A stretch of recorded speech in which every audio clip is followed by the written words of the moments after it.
Pounders, we are back, and tonight we're going to be drafting the tournament, the Pitbull, $75 entry, $120K up top. If you guys haven't already subscribed to the channel, if you like best ball content, if you like fantasy football content, we're doing a 24-hour live stream if we can reach 1,000 subscribers before NFL kickoff, and we're on track. So make sure you go down, drop some love, drop a like, drop a comment for your boy, and let's get this going.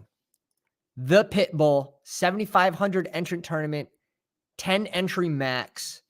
Rake is 11%, which I'm surprised. It's usually a little lower for these higher entry fee tournaments. It's fine. 120K up top, 60K to second. It's a nice little steady decrease. It's not a complete cliff like we see in BBM. 2 out of 12 will advance in this pod from weeks 1 to 14 for the playoff weeks into week 15. You get reseeded with another 10 teams. 2 teams will advance out of that pod to week 16 into another 10-person pod. And then 1 out of 10 advance into week 17, leaving only 25 teams in the finals, which will double your entry fee if you max it at 10 for $750. So you're getting a minimum of $1,500 if you can push through to the finals, which is nice. And you're only competing with 24 other teams for 120K up top. That's freaking, I like that. So we're going to be maxing this. In my strategy personally for this is going to be more like a cash game strategy where we're more focused on advancing through the playoffs. You don't need hyper correlation for week 17. You don't need like a double bring back. Like you don't need to reach this absolute maximum ceiling because the final group is only 25 teams. It's 24 other teams. If you advance 2, that'd be nutty. It'd be 23 other teams. So let's see what they leave us on the back end. I love going double elite wide receiver here. If they give us Diggs, yeah, Fireware just comes in and scoops Diggs. Like such an easy scoop-a-rooski. However, we are going to go with the Lamb St. Brown. Week 17 mini stack. It is one of my favorite games for week 17. And to be able to bring it in here in this contest where I think it also is a good advance rate play too, to have Lamb and Amon-Ra on your team, it's an easy scoop for me on the back end. Let's see if we see Garrett Wilson, Waddle. So this draft is prioritizing these wide receivers. You can see Bijan Olave. And I would love to be able to get into the middle of this draft room, even here at 9 or 8, and get my first receiver and then just bring in Barkley as my first RB. I think that's insane. We see AJ Brown, Nick Chubb. That is actually going to be a little more unique in this contest just due to Nick Chubb's ADP.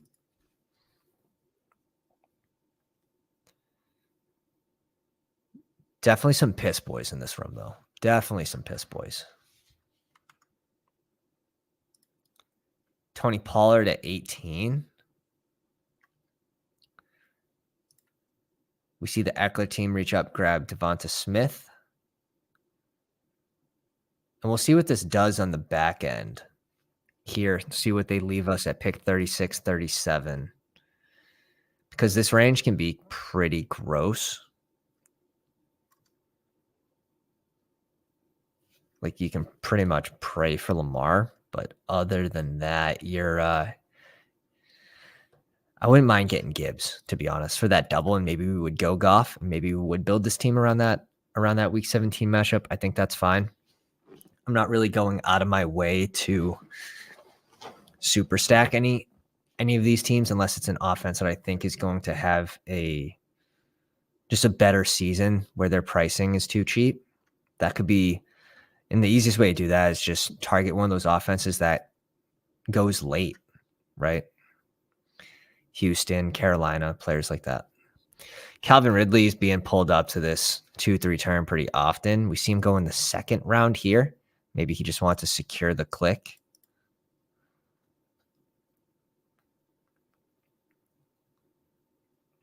Barkley falls to 20s. Criminal. It's criminal.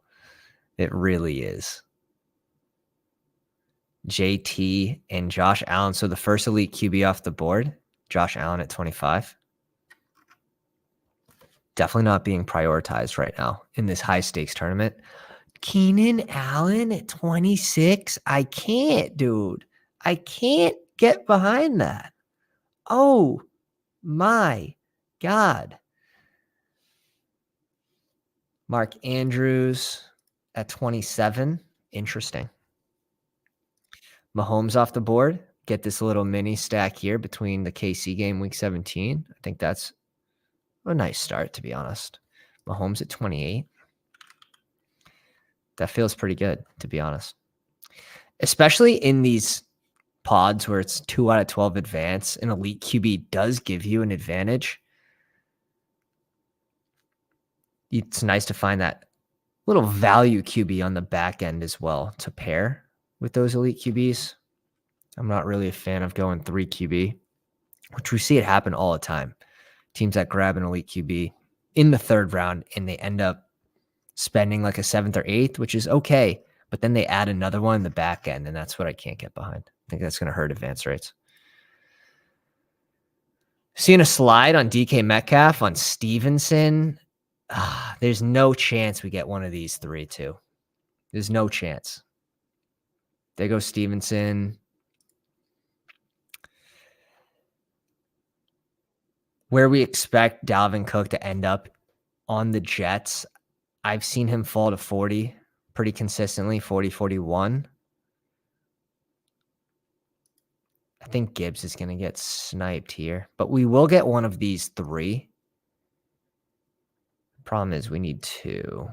So maybe we go Judy with the positive news about the Tim Patrick injury. I mean, it's not really positive, but it is for Jerry Judy.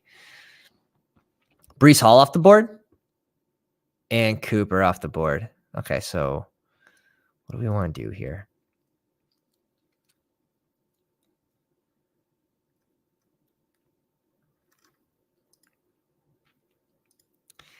With QBs kind of getting pushed to the back end, I'm almost more tempted to just push off QB a little bit more. And maybe this will be a 3 QB build where we go Goff. Maybe we do Dak and Russ. We'll just sort of see. But I don't want to force it with Lamar here. I think the Judy clicks fine right now, especially around the news of the Tim Patrick injury. It sucks. Like, in a way, I was betting on Tim Patrick being available this season. It makes it a less condensed offense. Now Mims will take over that role. He should see the field a lot sooner with that case. And yeah, I think you have to bump up Judy a little bit. I think you have to bump up Dolchich. You have to bump up Sutton a little bit too. But Dolchich in the red zone, like Tim Patrick, I think was going to be a force at 6'4". Even if he was just a red zone guy, like I liked him at his old ADP. We were drafting him a lot in the 200s, early BBM open. But we'll see. We have to make this small adjustment now. So we pull in Judy here. Judy, Lamb, Amon-Ra, Gibbs. I like our start, to be honest. I like our start. Todd just doesn't need receivers, so he brings in TJ Hawk. And Hawk at 41. 10 picks before ADP. Talk about a stance. Terry McLaurin with 3 touchdown catches today in camp. Jay Fields at 42. Just filling out the positions here. Just filling them up. DJ Moore typically doesn't fall to 55. So not that you need DJ Moore to go with Jay Fields, but I do like when I get the 2 of them. That's for sure. They've been connecting a lot in camp.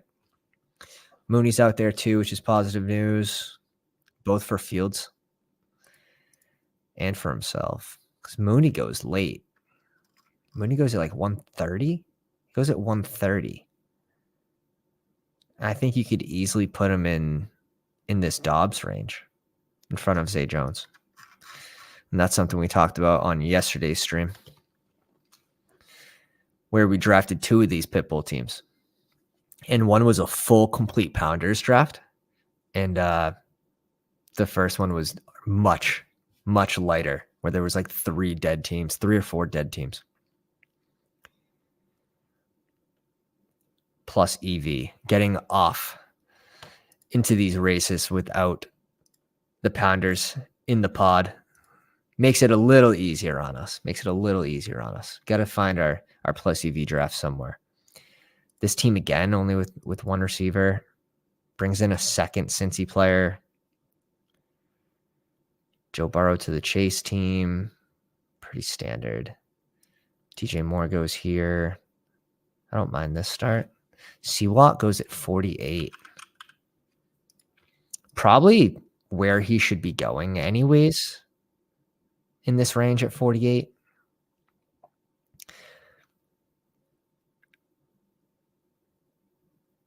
Christian Kirk off the board. Ayuk off the board. And this is sort of why we had to go our third receiver, I think. We can double tap, which is interesting. If it comes back to us, we can double tap both Seattle pass catchers. We can bring in an elite tight end. We can go Walker if he falls to us, which he typically doesn't, but you never know. These teams do need receivers in this range, where the back end is usually wide receiver heavy. And you kind of saw that here. Like, this team needs a receiver. These three teams could go RB. Lock it off the board. It'd be tragic to see all of these guys go. 1, 2, 3, 4. All right. So far, so safe.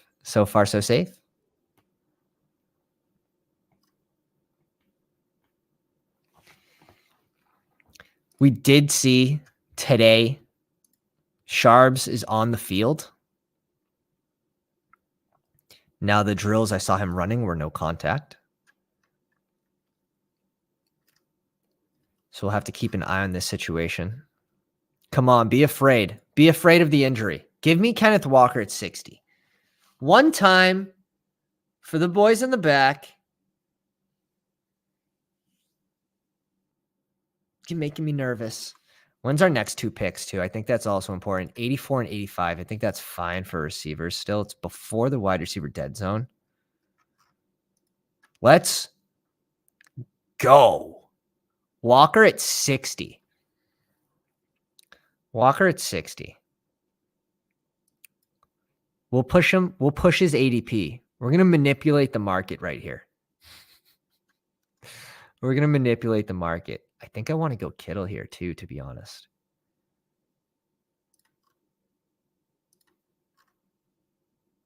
Let's go Walker for sure.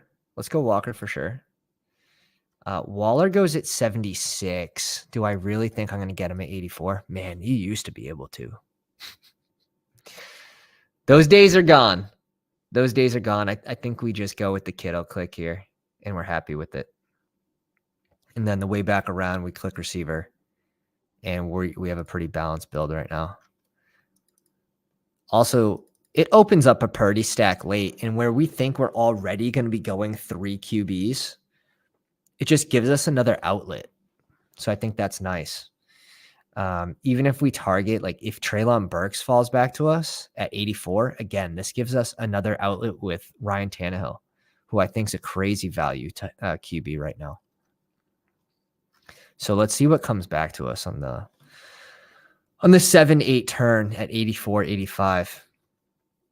I sort of like this way of building right now, especially where Mark Andrews gets pulled up a little bit. He's at 27. TJ Hawk goes 10 picks before ADP. The fact that we can get Kittle right around ADP, at ADP, is a small advantage in this pod. Jahan Dotson, Mike Evans, George Pickens. George Pickens at 65. Based on one catch with no separation. I mean, that's what he does. That's what he did last year. There's not going to be a ton of separation. He's going to make those hard catches. But I think people are overreacting a little bit to the video of the catch. Just my personal thoughts. Marquise Brown goes at 67. I mean, yeah, definitely. Definitely going Marquise Brown here. To pair with Mike Williams and Devonta Smith, that's just sick. Honestly, would have loved it for this team too, who only had one One wide receiver through 5 rounds. Not looking great. Jordan Addison, Ayuk, and T. Higgs. Look at this. Look at this. This is good. This is good. A lot of RBs have to come off the board. And if they don't go RB, then we'll take the value, but it looks like it's happening. The RB avalanche is occurring. We're not buried. We started with 2 receivers. Like we're sitting pretty where we are right now. We're balanced. We're definitely balanced. If you're a team that, started late receiver like here, but even though like he got a Marquise Brown that fell, so I'm cool with this too. I don't see anyone that's completely buried right now. Do you? Like this team needs another receiver here, but he probably won't get one. Unless he's okay with... Oh, no. Quentin Johnson would be perfect for him, right? No. Where's the Herbs team? He likely wants Quentin Johnson to come back to him, but I don't think that's going to happen. Yeah. Chip goes ahead and he snipes Quentin Johnston. I like Chip to start a lot. A little mini correlation here. Damian Pierce versus Derrick Henry. Now, Pierce is playing the Titans, Tennessee, Houston, 2 times in the playoffs, week 15 and week 17. And Tennessee allowed the least rushing yards in the NFL to opposing teams per game. It's like extremely low. I believe it was in the 70s or low 80s. If this doesn't work, we can easily do something like this too. We can double click Deshaun Watson and Elijah Moore. I think that's an option. We can go Treylon Burks. Gone. We can even bring in Waller, be done at tight end. And then at 108, bring in Daniel Jones because his ADP is directly after that at 114. That option, gone. We're just sifting through the options, fellas. We're not interested in David Montgomery. Like we need... If these 2 are both gone, if one of these 2 are gone, I think we go with Brandon Cooks, Connor. Just kind of sifting through the options here. Sifting through. Cooks is gone. Yeah, he needed an RB. I think we can double tap Watson and Elijah Moore here. It's likely freaking chalk though, right? So what if we do this instead?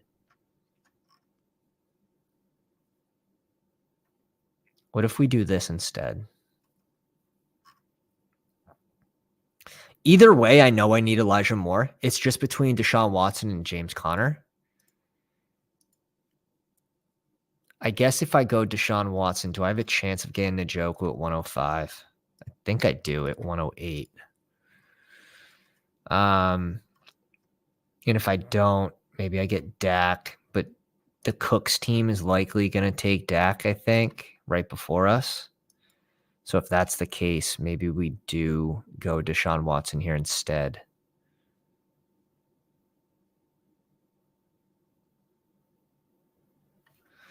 I think that's going to be my reasoning for going Deshaun Watson. If Dak makes it back to us at 108, I would have likely rather James Conner in that scenario for this team. Just a little interesting take. Now we can't predict the future. We have 22 picks before ours, so we'll see what does come back to us. If we get a falling Jameson Williams, we could always pair him in there, but we likely need for a main target at 131. So for us, Fungal, we need Jared Goff to fall to 132, basically at ADP. And if someone grabs Jameson Williams in this range that doesn't have a QB, they'll likely have first dibs at Jared Goff at 127, 128, 129. And this is where you can really get in trouble at QB when you're on the ends at the 12 or at the 1 spot.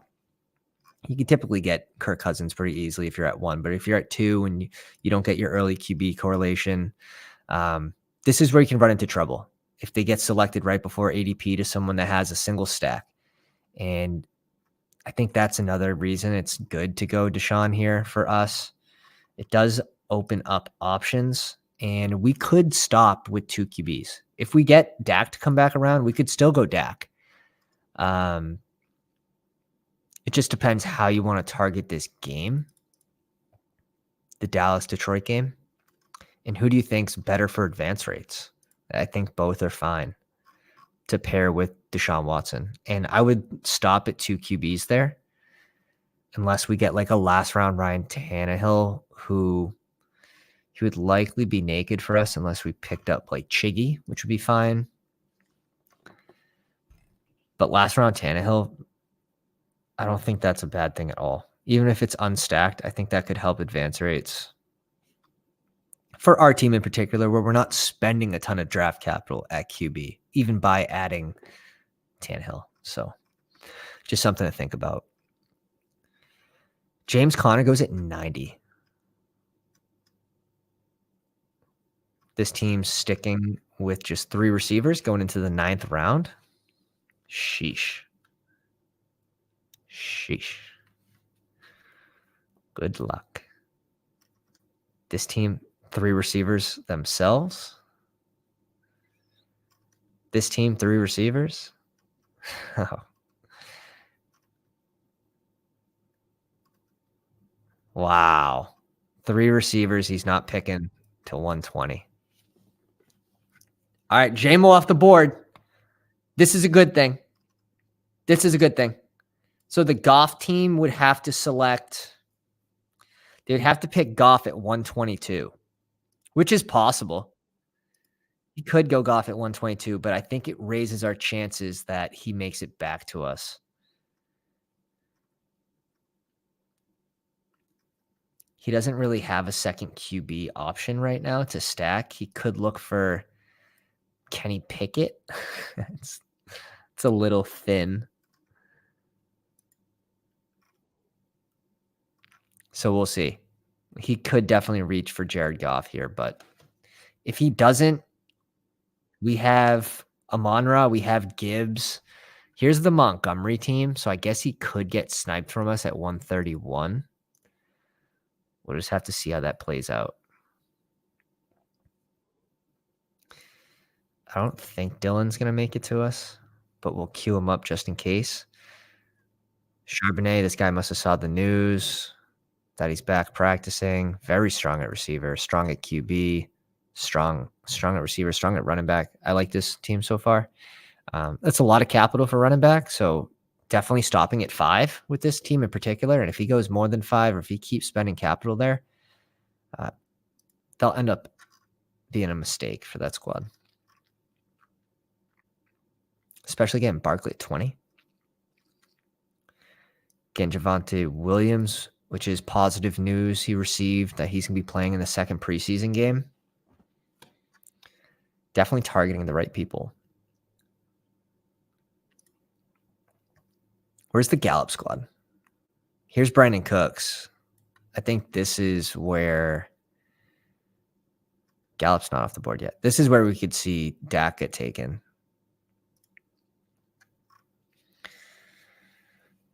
Okay. We get 2 of these 3 guys, right? Njoku off the board. 1 pick before.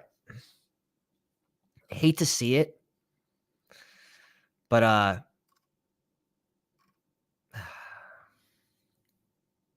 pushing wide receiver. We would likely have to, if we go Dak here, I don't think we can. Let's bring in AJ Dillon.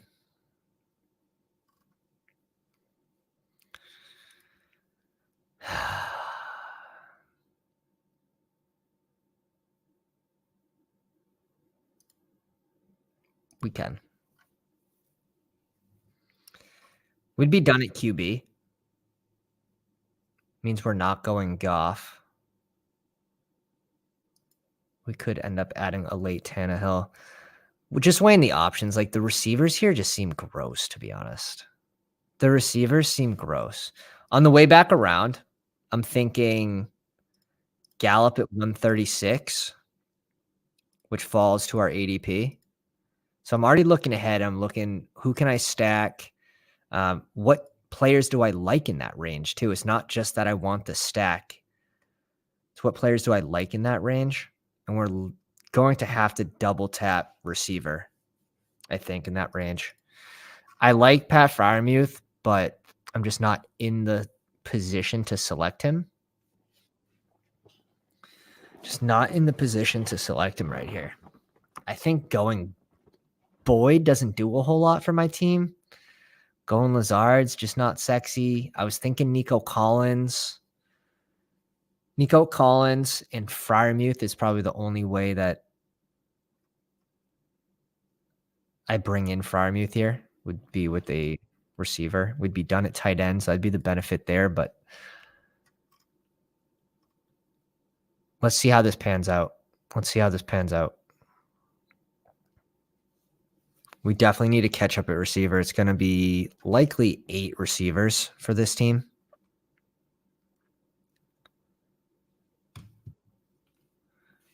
Juju off the board.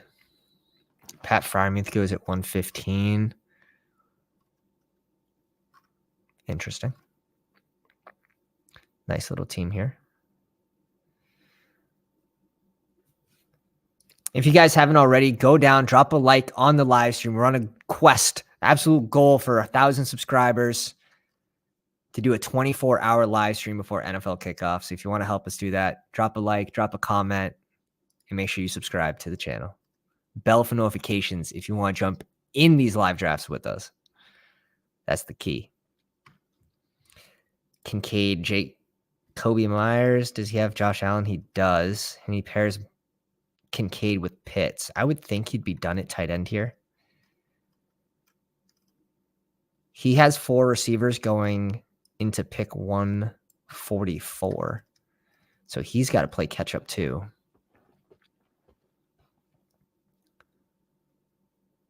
Zay Jones off the board.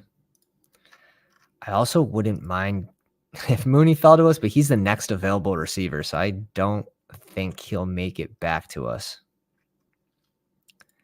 So maybe we end up double tapping receiver here, like Van Jeffy, someone just a spike week guy. Could add Rice to this too.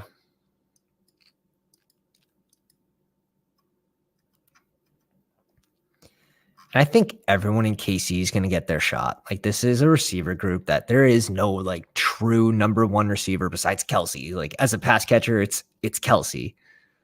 I think we're going to see a lot of that in Baltimore too with Andrews. Dulcich would be a nice click as well for this team. That's the other thing I guess I could have planned for, but at 6 picks after ADP, I didn't think he would be here still.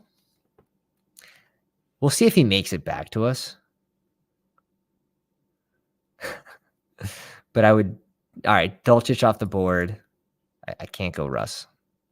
If we're going to pick a QB, it'd be a last round pick Tannehill. It'd probably be naked, which is fine. It'd be strictly an advance rate play. 25-man final, so I'm not too worried about raising my upside for versus 24 other people. We have plenty of pieces that can get in there. Give me Mooney and Gallup here. I feel pretty good about that.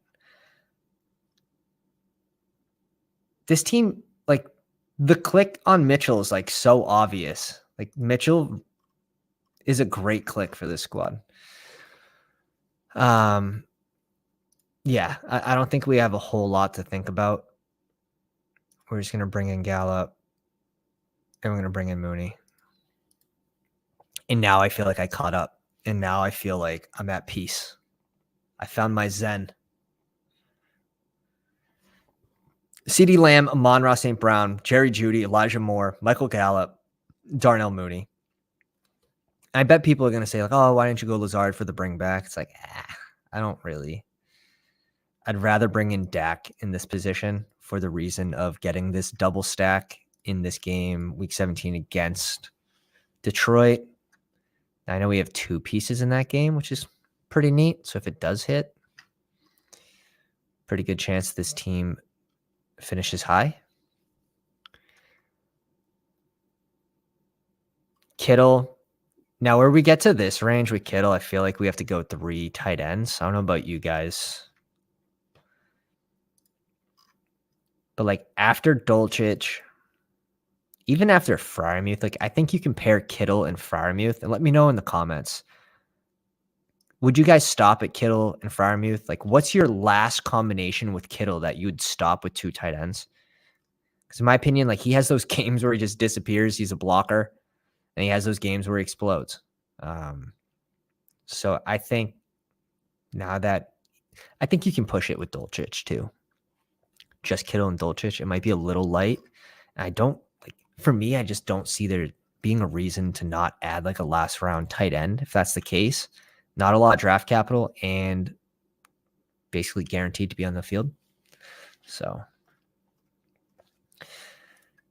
hyper focusing on advance rates for these $75 drafts where 2 out of 12 advance and the finals just being so small.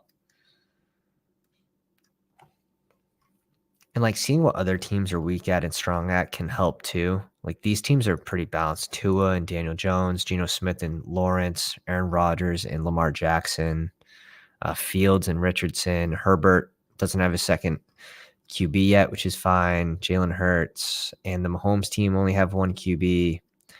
This team just grabbed their first with Matthew Stafford to pair with Cooper Kupp. He doesn't get Van Jeffy on the way back around. He probably wanted that double. And I think if he wanted that, he should have gone Van Jefferson here. If you pick both pass catchers in LA, you're likely to get the QB. So I think a small mistake here by Chip. And that might just be like a lack of looking forward. But he does get Derek Carr to pair with who? Michael Thomas. And I think we will be targeting someone like Rashid Shaheed. So I don't think that'll make it back to him. We'll see. If Mims is there, we can go Mims. But this is what I want, one of these players for sure. And then we can either bring in like Devin Singletary. Shit. If Jared Goff is there and we can get Goff at 156, I would go Goff. Easy. Okay. Goff gone. And this is fine. Like a naked Goff at a value is fine in a contest like this. Like this is a good advance rate play, in my opinion. He has Jalen Hurts. He's going to be the week 17 guy anyways. I would like at least a single stack with one of the 2 QBs. But maybe he goes a late Sam Laporta and he finds that Jared Goff correlation.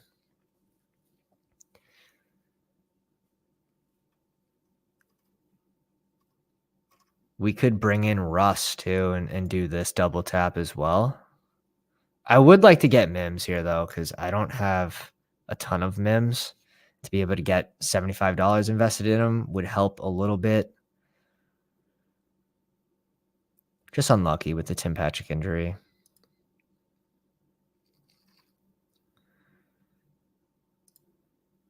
Rashawn Johnson off the board. Okay. Huh.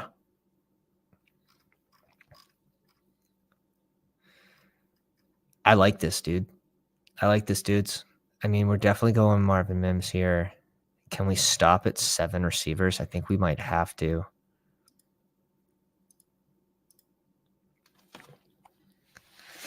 I think we might have to stop at 7 receivers. Lamb, Amon-Ra, Judy, Elijah Moore, Michael Gallup, Darnell Mooney, and Marvin Mims.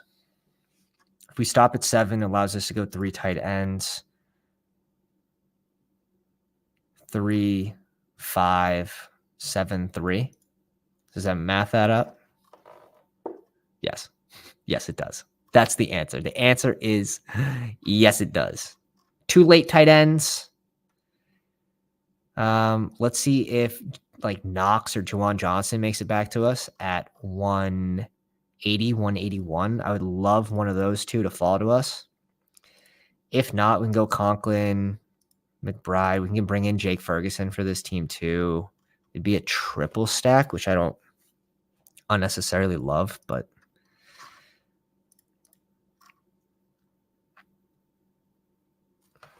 let's get a quick peek.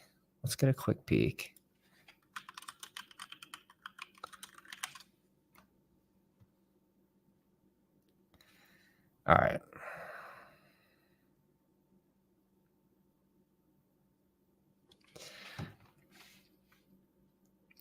With Schoonmaker out, pressure on Jake Ferguson to perform.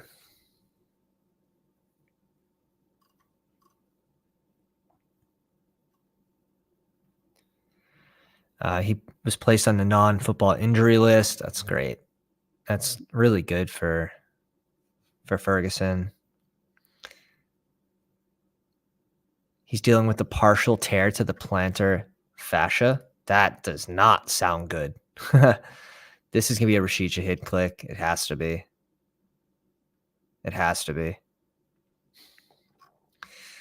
You go Derek Carr, you have a chance to double stack him.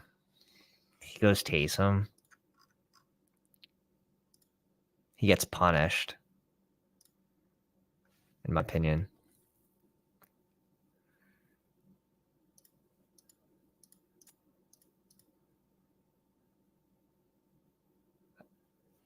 We'll see. We'll see what he ends up doing. But John Mechie would be a nice click. Curtis Samuel would be a good click. He goes Gainwell.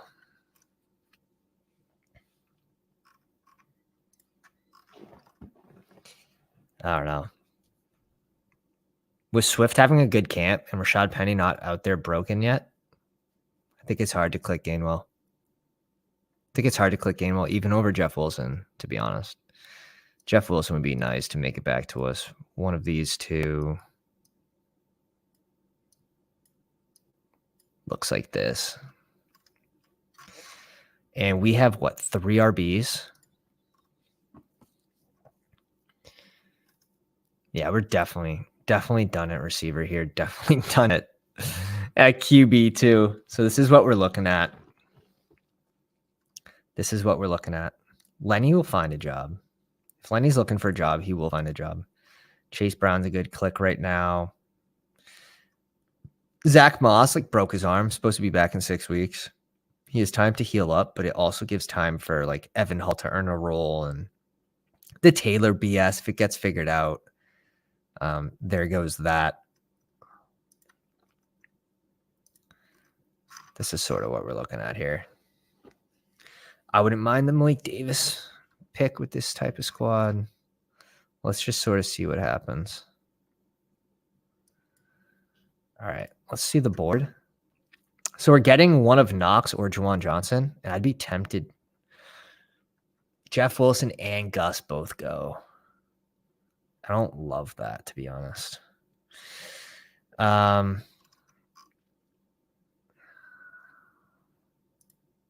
don't love that.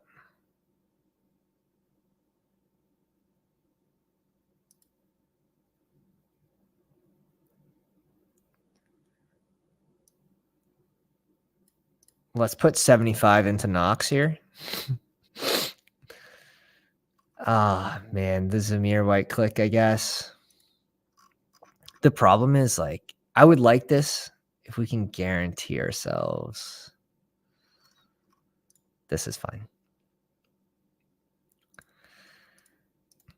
I do think there is a chance that Jacobs holds out. I saw a little clip of Matthew Berry talking about his upbringing and how he lived out of a car with his dad, and they would go to they go to motels that include breakfast because that would be his only meal for the day. So this dude's a warrior, Jacobs. So I think there's a chance Jacobs holds out higher than Taylor. And if that's the case, You probably want Samir White. And especially for a roster like this where we need our fourth RB, we needed fifth RB for this team. I think it makes a lot of sense. Malik Davis or Joshua Kelly on the way back around with one tight end, most likely Ferguson. And then this team's complete. Did we need Russell Wilson? No. We got him 23 picks after ADP, double stacked. I think that's pretty nice. Joshua Kelly would be a bring back in that game, but I don't really care about that. Wouldn't be the reason we go Kelly. The reason you go Kelly is because he's most likely the RB2 behind Eckler, who gets a ton of usage. So you're basically just drafting him for the chance that Eckler gets hurt. And I think he's also good on teams that you have like a lot of rookies, and he should be able to provide random spike weeks as the change of pace running back on the Chargers. Paris Campbell, Curtis Samuel off the board, Tyquan Thornton off the board.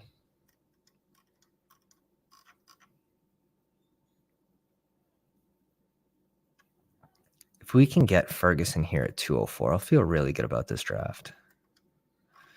We see Juwan Johnson falling too.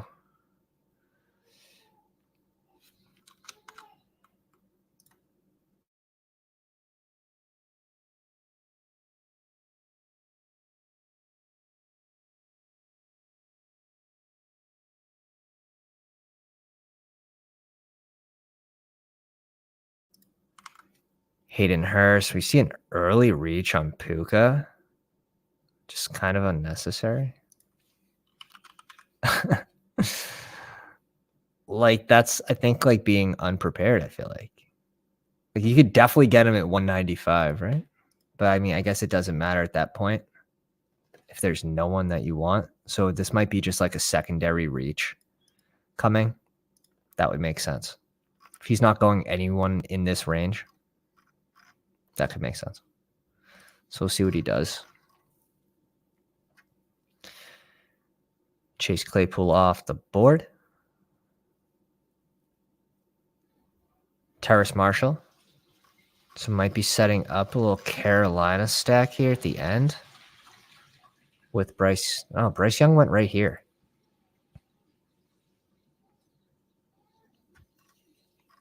Doesn't have a second QB. Is he just running with Joe Burrow?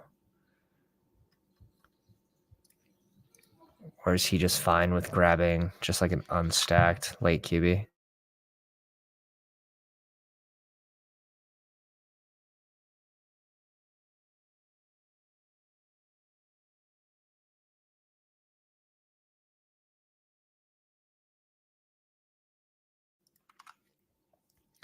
Tyler Conklin off the board at 197. Juwan Johnson falls to 195. I think that's sick. To get both New Orleans tight ends is fine. The fact they got Juwan Johnson to fall that far, I approve. Even if you have Mark Andrews, I think that's fine. Ryan Tannehill goes to the A-Rich and J Fields team. He has Tajay Spears, he has Chiggy, he has Treylon Burke. So he's been setting that one up for a while. Oh, the Jake Ferguson sniper Rooski pain. We can just go like a Hunter Henry. Oh man, if Hunter Henry gets sniped too, I guess we can go McBride or Likely. It's not too big a deal. We do want Malik Davis though for this squad. Or man, Chuba's there too. Likely's off.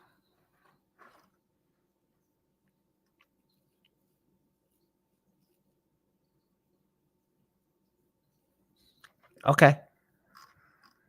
I'm fine with this.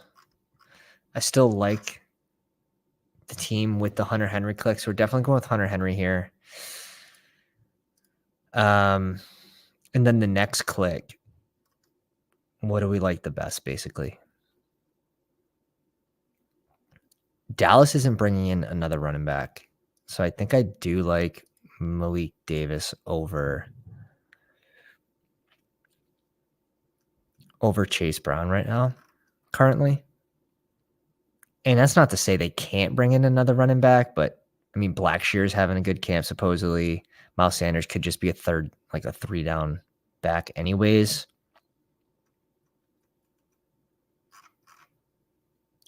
Let's go with the Malik Davis click. I think that's actually a good thing. Like, if Ferguson goes here, I don't really want, to add another like Dallas. So we'd have 1, 2, 3. We'd have 4 if we had Ferguson too. I think it's too much. It's too much. So I think this does allow us to go Malik Davis. So it's not the biggest deal that Fergie gets picked. So for the listeners, we end up with Deshaun Watson, Dak Prescott, and Russell Wilson. At tight end, Kittle, Knox, and Hunter Henry. Come on. Like, what more can you ask for at tight end? Like, 2 late tight ends in Hunter Henry and Knox. Just should be red zone guys, and then Kittle with his spike weeks. I will say, like, we don't have like the most consistent tight end group, that's for sure. Running backs, Jahmyr Gibbs, Kenneth Walker, AJ Dillon, Zamir White, and Malik Davis. Definitely more like of a fragile build, kind of depending on Zamir White and Malik Davis kind of find these roles, but also Gibbs to have an impact early as a rookie too with this team. And wide receivers, CeeDee Lamb, Amon-Ra, Jerry Jeudy, Elijah Moore, Michael Gallup, Darnell Mooney, and Marvin Mims. A little double stack here for our Russ stack. CeeDee Lamb, Michael Gallup, Malik Davis to pair with Dak, and we have Elijah Moore to go with Deshaun Watson. We get sniped 1 pick before Njoku. And if we get Njoku there, I'm likely stopping at 2 tight ends. And for me, that gives me such a nice advantage. I probably go Njoku and AJ Dillon at that point. Push QB. We would have still ended up getting Russell Wilson. So we would have had Deshaun Watson, Russell Wilson. But we have gotten Goff, right, at 132. So instead of Dak and Gallup, I said Goff. So instead of Dak and Gallup, we'd have Njoku and Dillon, and then this pick would have been Jared Goff. Where'd Goff go? He went at 149. So yeah, we would have selected him here to go with one of these 2 receivers. So it would have ended up being a little different team, but still, I think they both work. So definitely a fun one. $75 draft, $120K up top, $60K to second. The advance rates 2 out of 12 from this pod. Move on to week 15. You get repooled with 10 teams, 2 out of 10 advance. You get repooled with another 10 teams for week 16, 1 out of 10 advance. And it's a 25-person tournament, week 17, minimum payout $1,500, and you're playing for $120K. Guys, if you enjoyed this one, please, before you leave, drop a like, drop a comment, and let's try to get to 1,000 subscribers before NFL kickoff for that 24